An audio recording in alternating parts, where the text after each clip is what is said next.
Screen کے اوپر آپ ایک غزہ کی ننھی سی معصوم سی بچی کو دیکھ رہے ہیں جو اپنے ٹوٹے اور تباہ شدہ گھر میں بیٹھ کے سوچوں میں غرق ہے۔ وہ کیا سوچ رہی ہے؟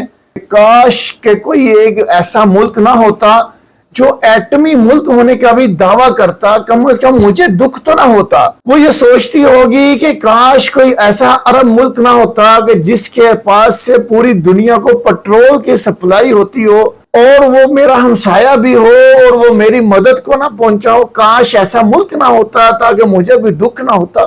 وہ یہ سوچتی ہوگی کہ میں جس جگہ پہ موجود ہوں میرے آس پاس جو ہے ہر طرف چاروں طرف سے اسلامی ملک ہی ہیں، کہیں مصر ہے، کہیں سوڈان ہے، کہیں یمن ہے، کہیں کوئی اور اسلامی ملک ہے، تو کوئی بندہ بھی کوئی اسلامی ملک کا سربراہ، کوئی اسلامی ملک کا فوجی جرنیل، فوجی جوان کوئی میری مدد کو نہیں پہنچا۔ وہ یہی سوچتی ہوگی کہ کاش یہ ہوتا ہی نہ، مجھے دکھ ہی نہ ہوتا کہ میری متاع حیات میرا ملک تباہ ہو گیا، میری مدد کو کوئی آیا ہی نہیں۔ وہ یہی سوچتی ہوگی کہ کوئی مکہ مکرمہ میں 48 فوجوں کا جو اکٹھ ہے وہ ہوتا ہی نہ۔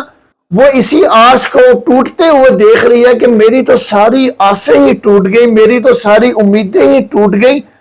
کوئی دنیا کا پہلا اسلامی ملک جو ایٹمی تھا وہ میری مدد کو نہیں آیا، کوئی دنیا کا امیر ترین ملک دبئی، عرب ممالک کا کوئی سربراہ، سعودی عرب، ملیشیا، کوئی ابن وقت جو وقت کا خلیفہ ہے ترکی، وہ میری مدد کو نہیں آیا۔ جو دنیا جس کو کہتی ہے 56 ہجرے ہیں، ایک ہی اسلامی ملک ہے ایران، وہ بھی میری مدد کو نہیں آیا، اس نے بھی صرف دعوے ہی کیے ہیں۔ آپ بتائیں اس بچی کو ہم کیا جواب دیں گے قیامت والے دن؟ اگر اس بچی نے پوچھ لیا کہ اے اللہ میں پٹ رہی تھی، میں کٹ رہی تھی، میرے رشتہ دار میرے آنکھوں کے سامنے لہو میں غرق ہو رہے تھے، لیکن کوئی اسلامی ملک کا سربراہ، کوئی اسلامی ملک، کوئی اسلامی فوج کا سربراہ میری مدد کو نہ آیا، تو بتلائیں ہم وہاں پہ سوائے سر جھکانے کے اور کچھ نہیں کر سکیں گے۔